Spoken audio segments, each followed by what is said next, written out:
আসসালামাইকুম স্নেহের শিক্ষার্থীবৃন্দ।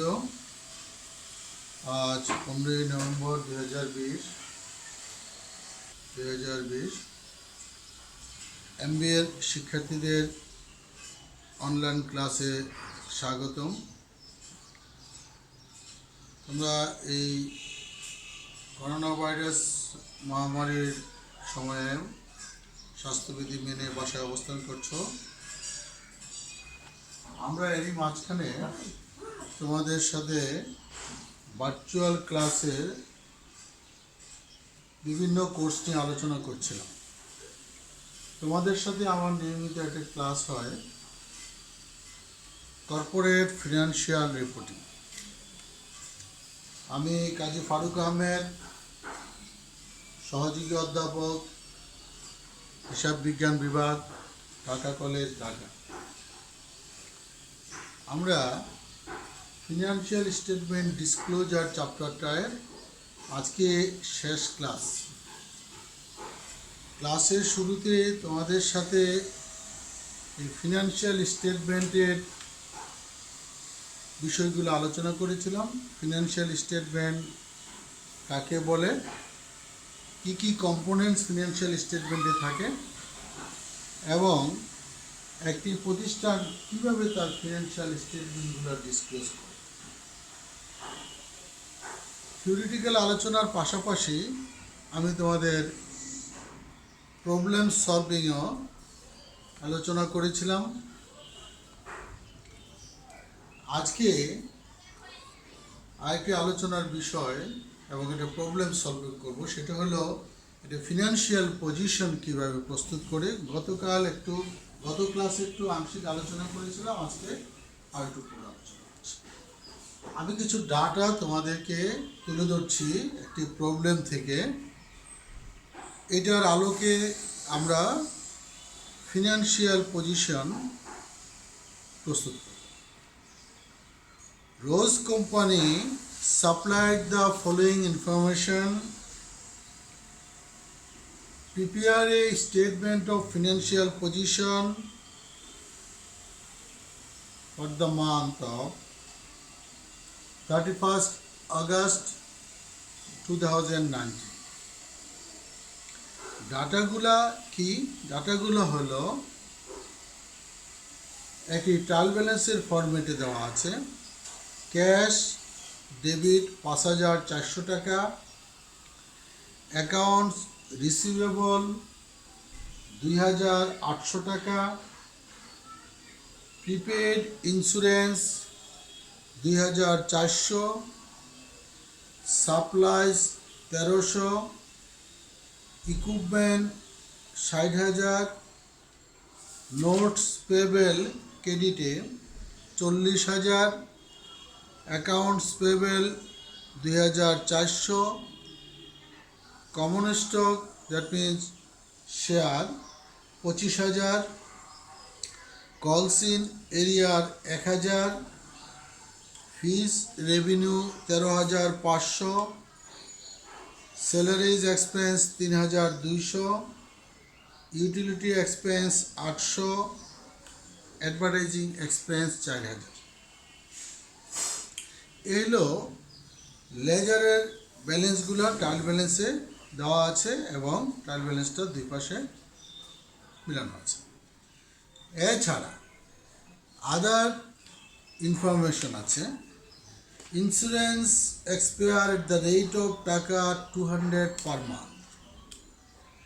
দেয়ার আর টাকা 1,000 of supplies on hand August 2019।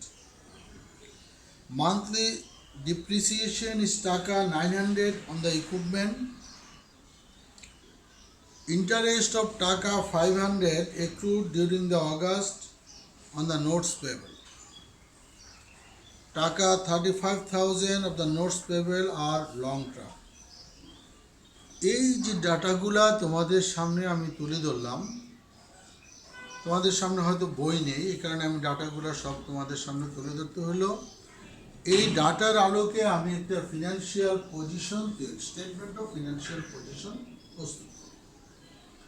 আমরা জানি একটা প্রতিষ্ঠানের স্টেটমেন্ট অফ ফিনান্সিয়াল পজিশন তৈরি করতে গেলে ওই কোম্পানির অ্যাসেট লাইবিলিটির একটি ব্যালেন্সগুলো লাগবে, এবং অ্যাসেট এবং লাইবিলিটির মধ্যে আমরা ফিক্সড কারেন্ট এইভাবে কম্পোনেন্টে ভাগ করব, আবার লাইবিলিটির মধ্যেও কারেন্ট এবং লং টার্ম লাইবিলিটিতে ভাগ করব। কিন্তু স্টেটমেন্ট অফ ফিনান্সিয়াল পজিশন প্রস্তুত করার পূর্বে আমাকে একটা প্রতিষ্ঠানের ইনকাম স্টেটমেন্ট বের করে নিট ইনকাম এবং সেই নিট ইনকামটাকে রিটেন আর্নিংসে কতটুকু যাবে, যদি নিট ইনকামের একটা অংশ among the share holder as dividend distribute করা হয়, তাইলে এটা একটা অংশ ভাগ হয়ে যাবে, অন্যথায় পুরোটাই রিটেন আর্নিংস হিসাবে থেকে। আমাদের আজকের রোজ কোম্পানির যে ডাটাগুলো দেওয়া আছে, এখান থেকে আমাকে ইনকাম স্টেটমেন্ট প্রস্তুত করতে বলেনি, কিন্তু ইনকাম স্টেটমেন্ট প্রস্তুত না করে আমি রিটেন আর্নিংসের জায়গাটায় যেতে পারব। এই কারণে আমাকে একটি নোট তৈরি করতে হবে প্রথমে, নোট, কারণ working should be done before solving the problem. তাহলে প্রবলেম সলভ করার আগেই যদি আমাকে নোটগুলো প্রস্তুত করতে হয়, তাহলে আমাদের প্রবলেমটা সলভ করতে সুবিধা হয়। তাহলে আজকের এই আলোচ্য অঙ্কেতে, প্রবলেমটাতে আমি কি কি আমার আয় আছে, একটা আছে ফিস রেভিনিউ, এইগুলো আমাকে প্রস্তুত করতে বলে নাই, কিন্তু এই ডাটাটা, এটার নেট রেজাল্টটা আমাকে লাগবে। ফিস রেভিনিউ 13,500 টাকা। এই ফিস রেভিনিউস থেকে আমাকে এক্সপেন্সগুলো মাইনাস করতে হবে। কি কি এক্সপেন্স আমাকে মাইনাস করতে হবে? আমাকে মাইনাস করতে হবে এখান থেকে লেস এক্সপেন্সেস।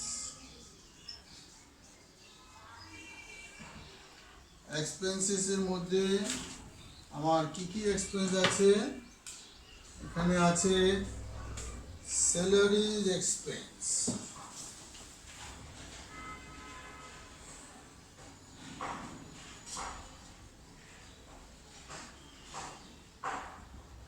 $3,200 টাকা। আমার আছে ইউটিলিটি,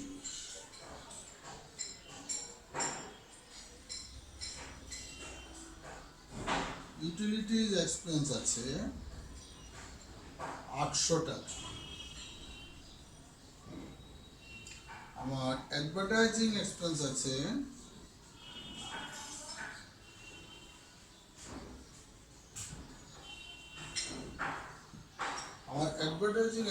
আছে 4,000 টাকা। এছাড়া আর কি কি আছে? 4,000 টাকা। আমার এখানে একটা আছে ইন্স্যুরেন্স এক্সপেন্স আছে, ইন্স্যুরেন্স এক্সপেন্স আছে আমাকে 200 টাকা। সাপ্লাইজ অন হ্যান্ড 1,000 টাকা, কিন্তু সাপ্লাইজ আমার ছিল 1300 টাকা। 1300 টাকা সাপ্লাইজের মধ্যে সাপ্লাইজ এখন হাতে রয়ে গেছে আমার 1,000, তাহলে সাপ্লাইজ এক্সপেন্স হয়ে গেল আমার 300। সাপ্লাইজ এক্সপেন্স হয়ে গেল 300 টাকা। আর আছে আমার ডিপ্রিসিয়েশন, ডিপ্রিসিয়েশন এক্সপেন্স বলা আছে আমার 900 টাকা। এছাড়া আরেকটা এক্সপেন্স আছে interest on notes payable, interest on notes payable 500 টাকা। ইন্টারেস্ট অন নোটস পেয়েবল আছে 500 টাকা। আমি সবগুলা সামারে যদি যোগ দিই, যোগ দিলে আমাকে দাঁড়াবে 3,200 যোগ 800 যোগ 4000 যোগ 200 যোগ 300 যোগ 900 যোগ 500, তাহলে আমার দাঁড়াইলো 9,900 টাকা টোটাল এক্সপেন্স। 9,900 টাকা টোটাল এক্সপেন্স যদি দাঁড়ায়, এইটা আমি ফিস রেভিনিউ থেকে বাদ দিলে আমাকে দাঁড়ায় 6, 10, 3,600। This is net income.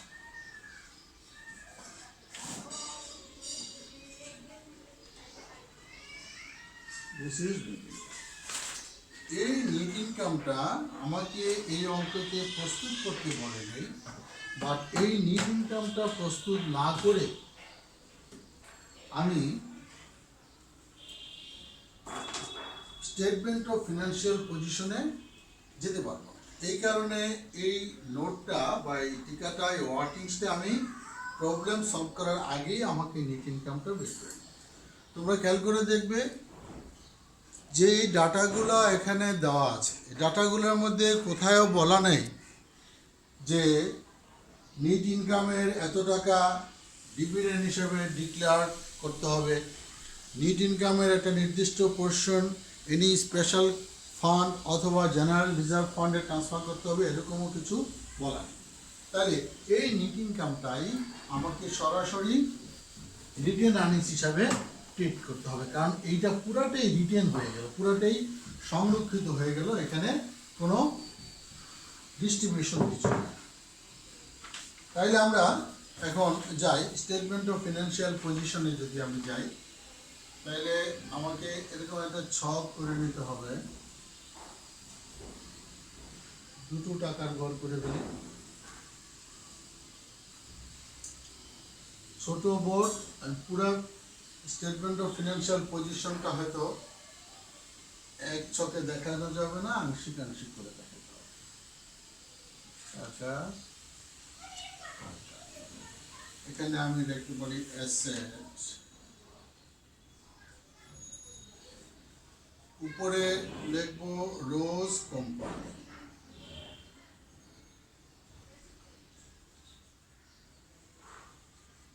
Rose company statement of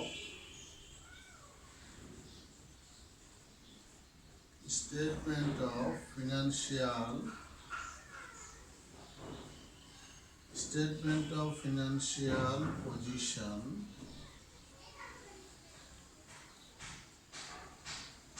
as on 31st August 2009। এগুলা সব জায়গায় আমাদের লিখতে হয়। তাহলে প্রথমে আসি, এখানে কি কি আছে? Property, plant and equipment.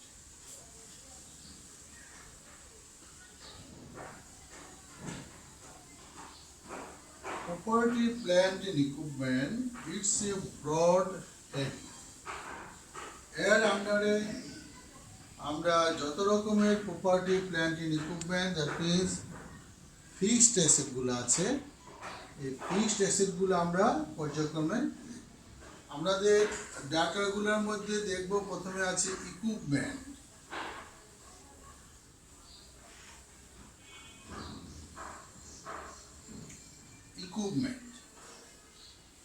Equipment আছে, কিন্তু ইকুইপমেন্টের সাথে আরো কিছু বিষয় আছে। ইকুইপমেন্ট আছে 60,000 টাকা, কিন্তু আমরা দেখেছি যে মান্থলি ডিপ্রিসিয়েশন অফ টাকা 900 অন ইকুইপমেন্ট, মানে ইকুইপমেন্টের উপর ডিপ্রিসিয়েশন আছে। আমরা এইটাকে লেস করি, less accumulated depreciation. Accumulated depreciation টাকা 900, এইটা এডিশনাল ইনফরমেশনের মধ্যে দেওয়া আছে। তাইলে আমাদের আউটার কলামে হবে। এরপরে আসি কারেন্ট অ্যাসেট কি কি আছে। ফিক্সড অ্যাসেট আর কিছু নেই। এবার আসি কারেন্ট অ্যাসেটের মধ্যে কি আছে। কারেন্ট অ্যাসেটের মধ্যে প্রথমে আছে ক্যাশ।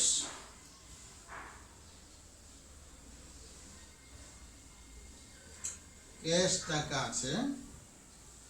ক্যাশ আছে ৫,৪০০ টাকা। ক্যাশ আছে ৫,৪০০ টাকা।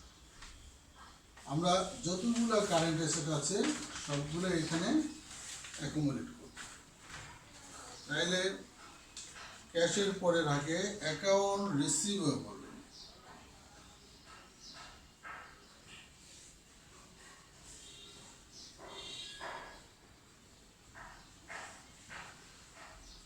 অ্যাকাউন্ট রিসিভেবল আছে ২,৮০০ টাকা। আমার আছে prepaid insurance. This is also a current asset. Prepaid insurance. Prepaid insurance আমার টোটালি ট্রায়াল ব্যালেন্সে বলা আছে ২৪০০, কিন্তু এডিশনাল ইনফরমেশনে বলা আছে যে ইন্স্যুরেন্স এক্সপায়ার টাকা 200 পার মান্থ, মানে প্রতি মাসে ২০০ করে এক্সপায়ার হয়ে যাচ্ছে।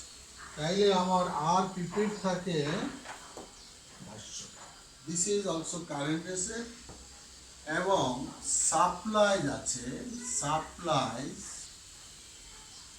সাপ্লাইজ আমাকে ট্রায়াল ব্যালেন্সে বলেছিল ১৩০০ টাকা, কিন্তু এডিশনাল ইনফরমেশনে বলা আছে supplies on hand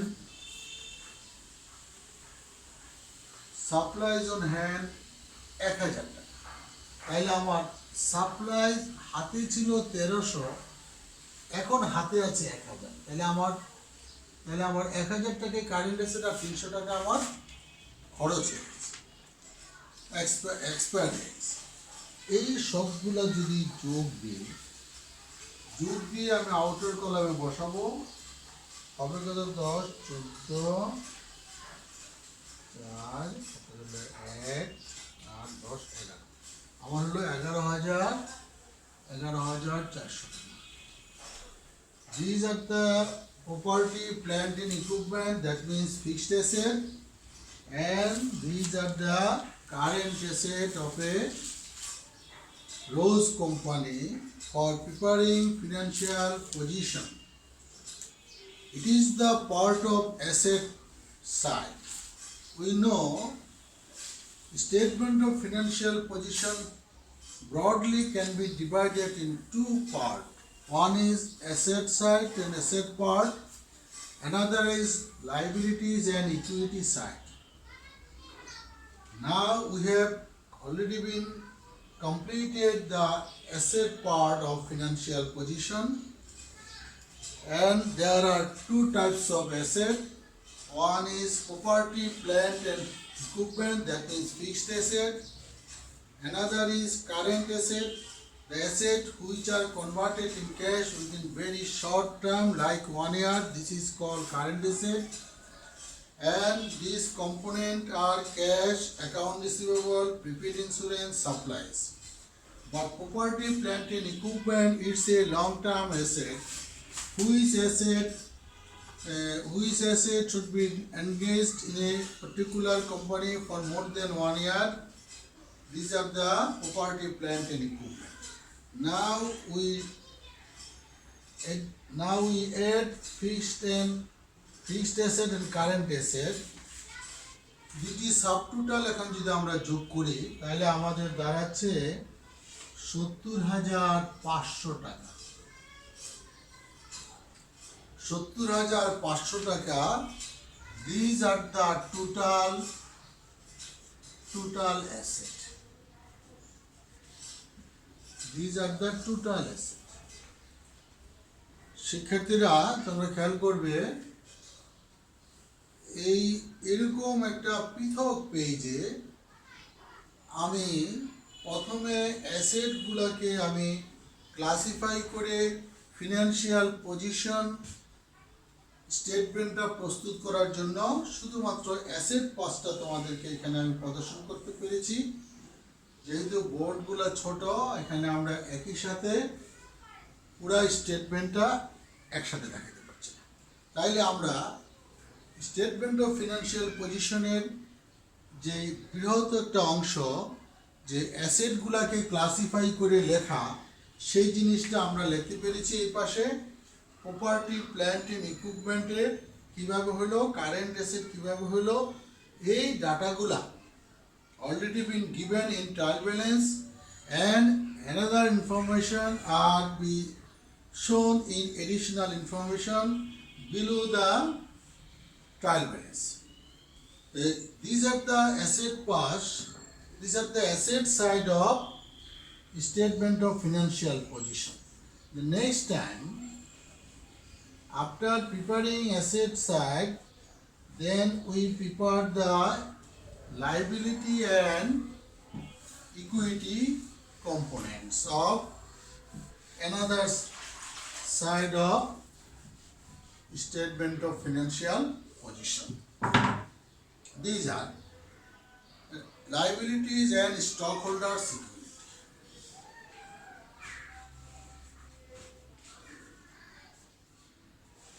Liabilities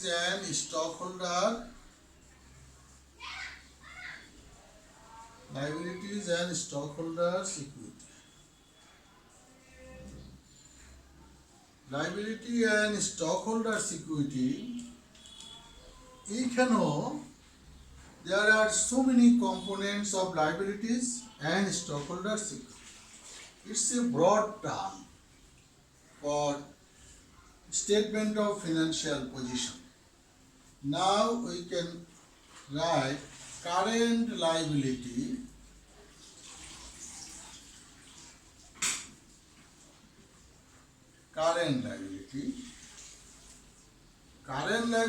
are those liability which should be paid within very short period of time, like 1 year. In that sense, we can write notes payable. This is the current liability. Notes payable আছে 5,000. Number 2, accounts payable.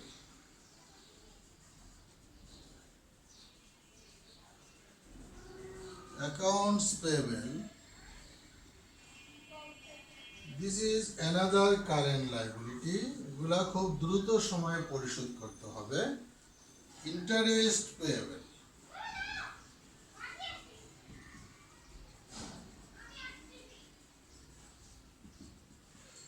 Interest payable 500 টাকা। এই সবগুলা যদি যোগ করি তাহলে আমি পাবো কারেন্ট লাইবিলিটি 7,900 টাকা। These are the total current liability.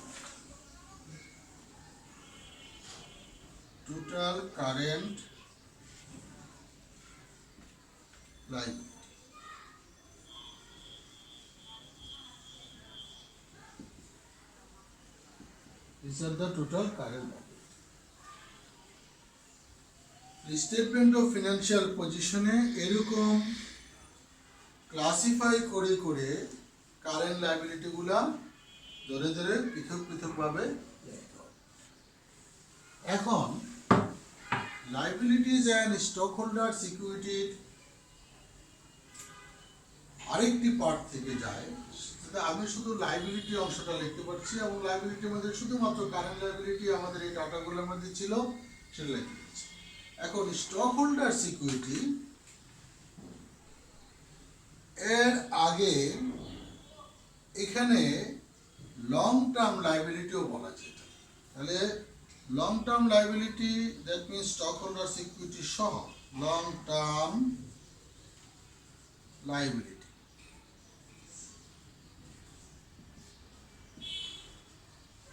Long term liability. Long term লাইবিলিটির মধ্যে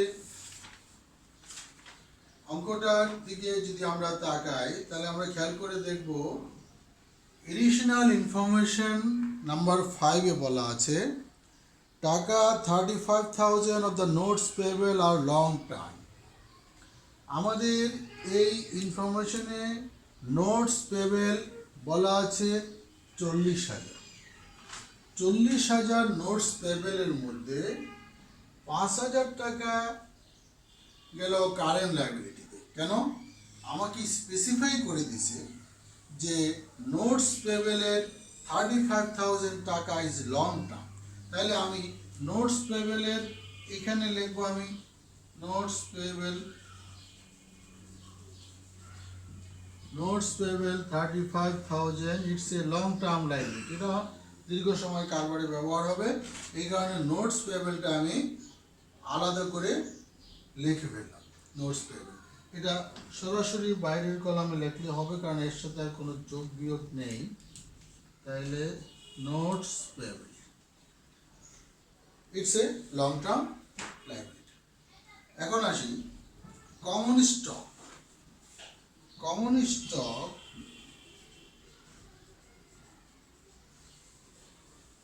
কমন স্টক আমাকে দেওয়া আছে। কমন স্টক বলা আছে 25,000।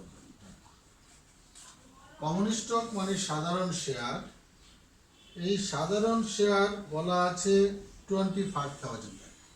কিন্তু এখানে যে সকল ডাটাগুলা প্রোভাইড করেছে ওইখানে বলা আছে কলসিন এরিয়ার টাকা 1,000। কলসিন এরিয়া যদি 1,000 হয় এইটা এখান থেকে মাইনাস করতে হবে। কলসিন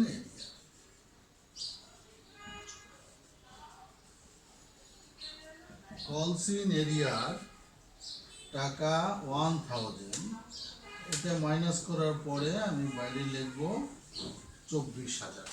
this are the common stock.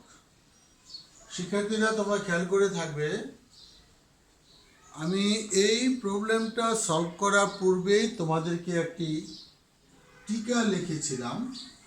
সেই টিকাতে আমি নেট ইনকাম ডিটারমাইন করেছিলাম। আসলে নেট ইনকাম ডিটারমাইন করার জন্য আমাদের এই প্রবলেমে বলা হয়নি, কিন্তু যেহেতু স্টেটমেন্ট অফ ফিনান্সিয়াল পজিশন এইটা একটা প্রতিষ্ঠানের ফিনান্সিয়াল স্টেটমেন্টের একটি কম্পোনেন্ট, অত্যন্ত গুরুত্বপূর্ণ কম্পোনেন্ট। এই কম্পোনেন্টের পিছনে আরও কিছু কম্পোনেন্টস লিঙ্কেজ থাকে।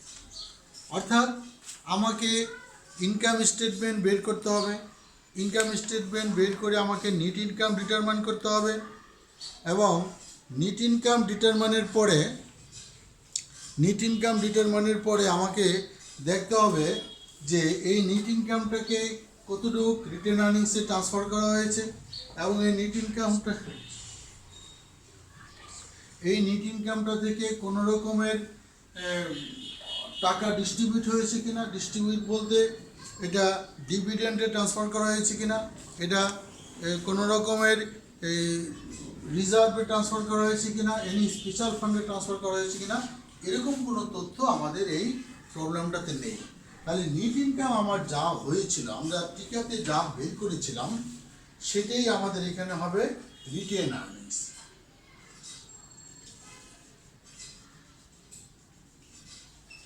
রিটেন আর্নিংস ব্যালেন্স, রিটেন আর্নিংসের ব্যালেন্স।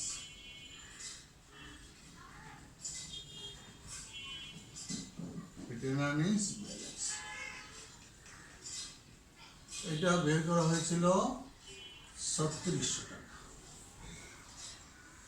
তাহলে এখন টোটাল যদি আমি যোগ দিই তাহলে আমার দাঁড়ালো কত?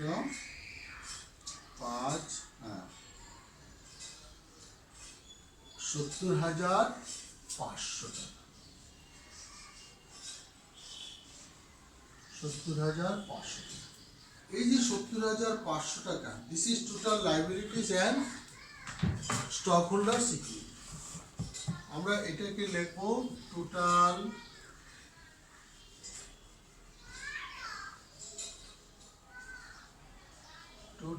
liabilities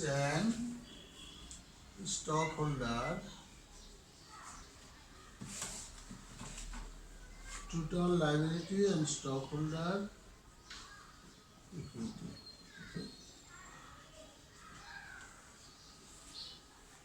আমরা এর আগের পোর্শনটায় অর্থাৎ অ্যাসেট পার্টটায় property plant and equipment and current অ্যাসেটে আমরা ওইখানে property plant and equipment and current asset ওগুলাকে ক্লাসিফাই করে আমরা যোগ দিয়ে দেখেছিলাম যে আমাকে ওইখানেও টোটাল অ্যাসেট আসছিল 70,500 টাকা।